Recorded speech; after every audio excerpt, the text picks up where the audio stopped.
Good day, you're watching African Free Press Television. My name is Sam Adedoyin Kubi, bringing you the news today.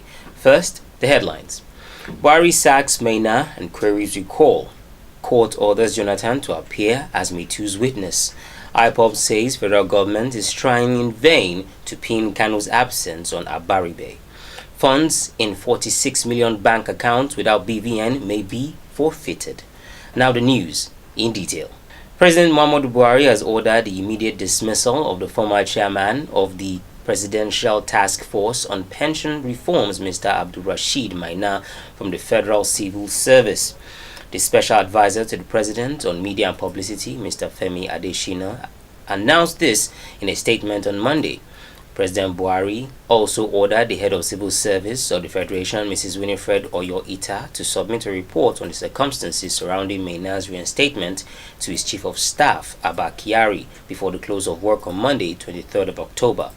It will be recalled that Maina was declared wanted by the Economic and Financial Crimes Commission for an alleged 2 billion pensions biometric scam in November 2015, a 24-count bordering on procurement fraud and obtaining money under false pretenses.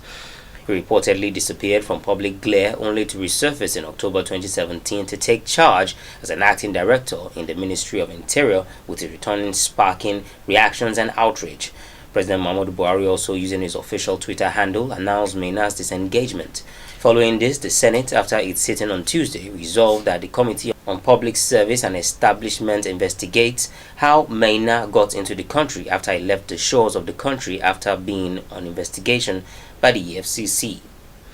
A federal high court sitting in Abuja has ordered former President Goodluck Jonathan to appear before it to testify as a witness in defense of a former National Policy Secretary to the People's Democratic Party, Chief Olisa Metu. Justice Okonabang has therefore issued a subpoena compelling Jonathan to appear before the court. Jonathan is to appear as a defense witness in the suit filed by the federal government against Olisa Metu.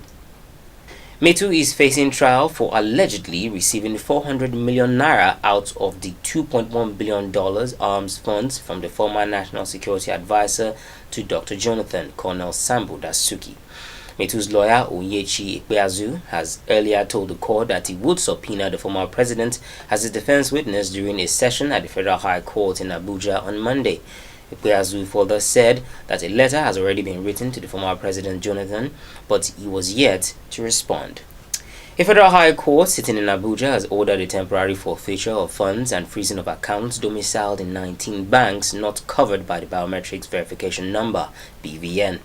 Justice Nnamdi Dingba gave the order over the weekend following the application by the Attorney General of the Federation and the Minister of Justice, Mr. Abubakar Malami.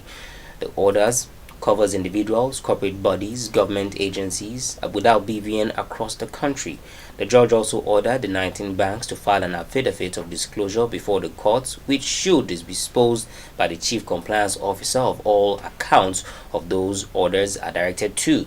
He also made the freezing order stopping all outward payments operations of transaction with respect to the accounts pending the termination of the suit. Details expected to include names of the accounts, account numbers, outstanding balances, branch location, where the accounts without BVN are domiciled.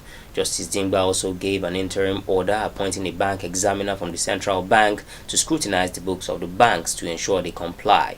He subsequently directed the publication or advertisement of the accounts without BVN for any interested persons to claim their ownership within 14 days. The indigenous people of Biafra, IPOB, has declared the federal government's denial of knowing the whereabouts of his leader, Mazi Nnamdi Kanu, as a tissue of lies, saying the government has been trying in vain to pin IPOB leader's absence on Senator Enyenaya Abaribe. A statement by IPOB Media and Publicity Secretary, Comrade Ima Powerful, said government statement that they did not know the whereabouts of Kanu was already aimed at diverting the attention of the international community from the situation on ground. It also said in its statement that the press statement by government was timed and choreographed to coincide with its non-appearance in court to defend the black market expatriate order obtained by Justice Kafarati of the Abuja Federal High Court. The press release also said that the Nigerian government, through its soldiers, stormed the residence of Nnamdi Kanu with the evidence of carnage, such as bullet holes in the walls of his bedroom. Who was in the army, shooting at inside Kanu's bedroom? Who sent the army to invade Kanu's home? And what did they do with Kanu's body? These are the questions being asked by the IPOB members. And this brings us to the end of the news today. I remain Sam Adedoyin Kubi for African Free Press Television. Have a good day.